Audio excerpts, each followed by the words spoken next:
یەکێتی نیشتیمانی کوردستان لەسەر قەیرانەکانی هەرێمی کوردستان لە ڕووی یاسایی و سیاسی و دارایی و خراپبوونی گوزەرانی خەڵک ڕای وایە بەبێ گفتوگۆ و دانیشتنی نێوان لایەنەکان ناتوانرێت تەواوی کێشەکان چارەسەر بکرێت. لە هەمان کاتیشدا تاکید لەوە دەکاتەوە ئەم دۆخە ئێستا بەبێ شەراکەتی نێوان لایەنەکان بەڕێوە ناچێت.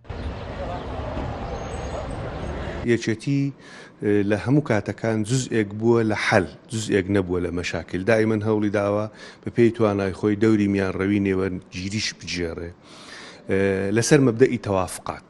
چونکە لە هەرێمی کوردستان تا ئەم دەقەی ئێمە شتەی داوەستاوین و قسە دەکەین، مەبدەئی کارکردن و حکومڕایی لە هەرێمی کوردستانە لەسەر تەوافقاتە کە تەوافقات یەکچوو حتمەن پرۆسەی سیاسی لە هەرێمی کوردستانە تووشی گرفت و تووشی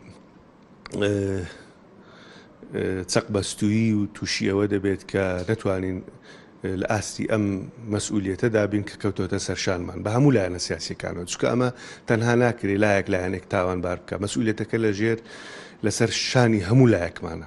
کێشە و ململانەی سیاسەکان لە نێوان بەشێک لە لایەنە سیاسەکانی هەرێمی کوردستان گەیشتۆتە ئاستێکی بەرز و بە چارەسەر نەکراوی ماوەتەوە بە بۆچوونی یەکێتیش تاکە ڕێگا دانیشتن و لێکتێگەیشتنی لایەنەکانە بۆ چارەسەرکردنی قەیرانەکان. یەکێتی نیشتیمانی کوردستان هەم لە ناوخۆی هەرێم و هەم لەگەر بەغدا لە هەر کێشە و گرفتێکە هەبوو بێتن بڕوای بەوە هەبووە کە هەموو کێشە و گرفتەکان بە دانیشتن کۆتایی بێتن و بتوانرێتن بە دانیشتن لەو قەیران و کێشە و گرفتانەی کە هەنە دەربازی. یەکێتی نیشتیمانی کوردستان بۆ چارەسەرکردنی کۆی کێشەکانی هەرێمی کوردستان نەخشە ڕێگەیەکی هێناوەتە نێو گفتوگۆکان و لە ئێستادا بەشێک لەلایەنەکان وەڵامی نەخشە ڕێگەکەیان داوەتەوە.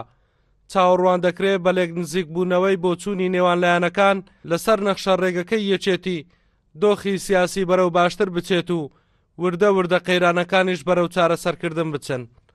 ئەڵگورد ئەحمەد، کورسات نیوز، هەولێر.